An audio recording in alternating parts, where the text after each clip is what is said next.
First, under recognition of the power of what psychologists call reinforcement and economists call incentives. Early in the history of Xerox, Joe Wilson, who was then in the government, had to go back to Xerox because he couldn't understand how their better new machine was selling so poorly in relation to their older and inferior machine. Of course, when he got there, he found out that the commission arrangement with the salesman gave a tremendous incentive to the inferior machine. My second factor is simple psychological denial. This first really hit me between the eyes when a friend of our family had a super athlete, super student son who flew off a carrier in the North Atlantic and never came back. And his mother, who was a very sane woman, just never believed he was dead. Simple psychological denial. The reality is too painful to bear, so you just distort it until it's bearable. We all do that to some extent. Third, incentive-caused bias. Here, my early experience was a doctor who sent bushel baskets full of normal gallbladders down to the pathology lab in a leading hospital in Lincoln, Nebraska. He thought that the gallbladder was the source of all medical evil, and that if you really loved your patients, you couldn't get that organ out rapidly enough.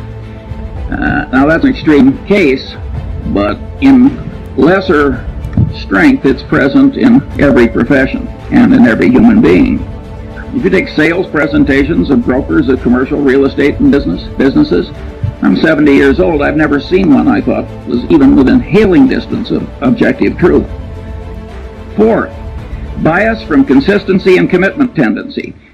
But what I'm saying here is that the human mind is a lot like the human egg. And the human egg has a shut-off device. When one sperm gets in, it shuts down so the next one can't get in. The human mind has a big tendency of the same sort. And here again, it doesn't just catch ordinary mortals, it catches the deans of physics. According to Max Planck, the really innovative, important new physics was never really accepted by the old guard. Instead, a new guard came along that was less brain-blocked by its previous conclusions. Wherever you turn, this consistency and commitment tendency is affecting you. In other words, what you think may change what you do, but perhaps even more important, what you do will change what you think. And of course, if you make a public disclosure of your conclusion, you're pounding it in to your own head.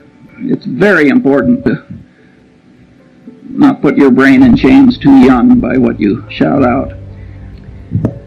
Sixth, bias from Pavlovian association, misconstruing past correlation as a reliable basis for decision making. I did learn about Pavlov in high school biology. So the dog salivated when the bell rang. So what?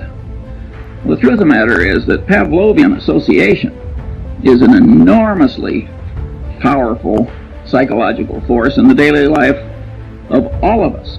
Practically, I'd say 3/4 of advertising works on pure Pavlov. Take Coca-Cola Company. They want to be associated with every wonderful image. Heroics in the Olympics, wonderful music, you name it. They don't want to be associated with presidents' funerals and so forth. When have you seen a Coca-Cola ad associated with bad psychologically rooted tendencies? And the association really works. And all these psychological tendencies work largely or entirely on a subconscious level, which makes them very insidious. Talking about economics, you've got two products. Suppose they're complex technical products. Now you think under the laws of economics that if product A costs X, if product Y costs X minus something, it will sell better than if it sells at X plus something. But that's not so. In many cases, when you raise the price of the alternative product, it'll get a larger market share than it would when you make it lower than your competitor's product. It's a pure Pavlovian phenomenon.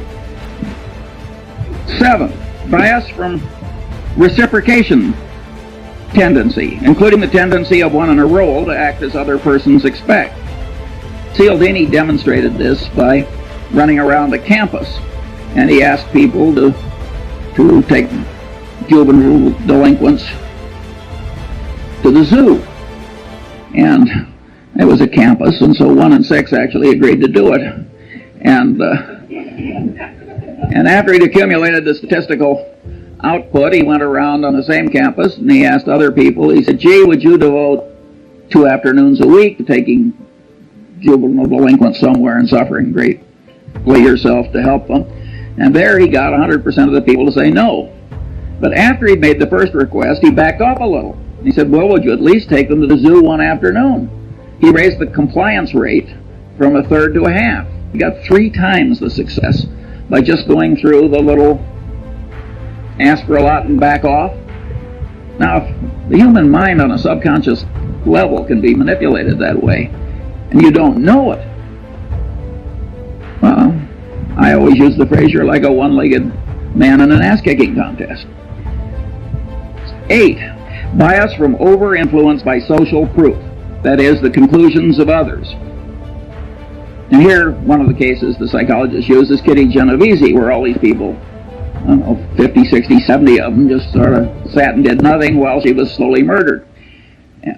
Now, one of the explanations is everybody looked at everybody else and nobody else was doing anything, and so there's automatic social proof that the right thing to do is nothing. That's only part of it. Big shot businessmen get into these waves of social proof. Do you remember some years ago when one oil company bought a fertilizer company? And every other major oil company practically ran out and bought a fertilizer company. And there was no more damn reason for all these oil companies to buy fertilizer companies. But they didn't know exactly what to do, and if Exxon was doing it, it was good enough for Mobil or vice versa. It was a total disaster. 9. Bias from contrast cause distortions of sensation, perception, and cognition. Here, the great experiment that Cialdini does in his class is he takes 3 buckets of water.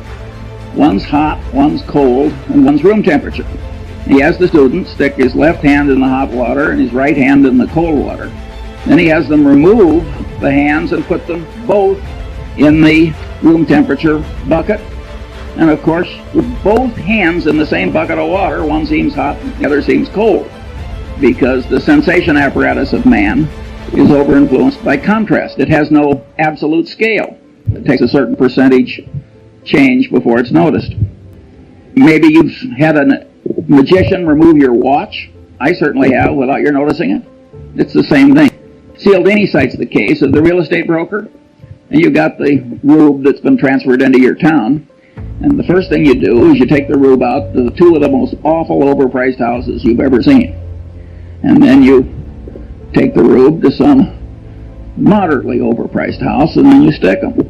And it works pretty well, which is why the real estate salesmen do it. Bias from over-influence by authority. You got a pilot and a co-pilot. The pilot is the authority figure. They don't do this in airplanes, but they've done it in simulators. They have the pilot to do something where an idiot co-pilot would know the plane was going to crash, but the pilot's doing it and the co-pilot is sitting there and the pilot is the authority figure.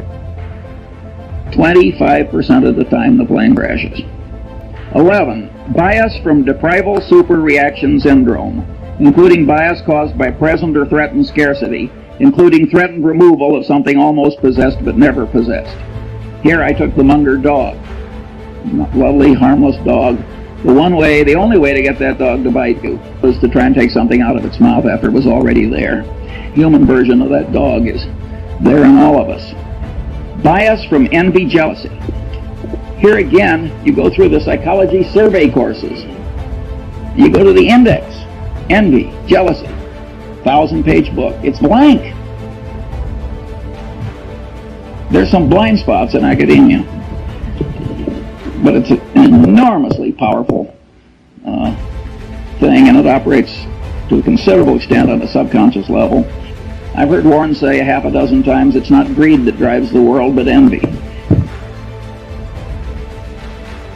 Bias from chemical dependency. Well, we don't have to talk about that. We've all seen so much of it, but it's interesting how it always causes moral breakdown if there's any need, and it always involves massive denial. Bias from misgambling compulsion. For instance, a lottery.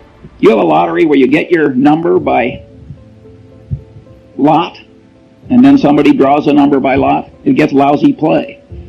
You get a lottery where people get to pick their number. get big play. The minute they picked it themselves, it gets an extra validity. After all, they thought it and they acted on it. Misgambling compulsion is a very, very powerful and important thing. Look at what's happening to our country, and look at the people who are ruined by it. Bias from liking distortion, including the tendency to especially like oneself, one's own kind, and one's own idea structures, and the tendency to be especially susceptible to being misled by someone liked. Disliking distortion, bias from that. The reciprocal of liking distortion, and the tendency not to learn appropriately from someone disliked. Hugely powerful tendencies. Bias from the non-mathematical nature of the human brain in its natural state, as it deals with probabilities employing crude heuristics. Psychologists, Kahneman and Tversky, raise the idea of availability to a whole heuristic of misjudgment. They are very substantially right. I mean, ask the Coca-Cola company, which has raised availability to a secular religion, if availability changes behavior. You will drink a hell of a lot more Coke if it's always available. I mean, availability does change behavior and cognition. It isn't just the lack of availability that distorts your judgment. All the things on this list distort judgment. Here, I think we should discuss John Gutfriend. Gutfriend has a trusted employee, and it comes to light, not through confession, but by accident, that the trusted employee has lied like hell to the government and manipulated the accounting system, and it was really equivalent to forgery. And the man immediately says, I've never done it before, I'll never do it again, it was an isolated example.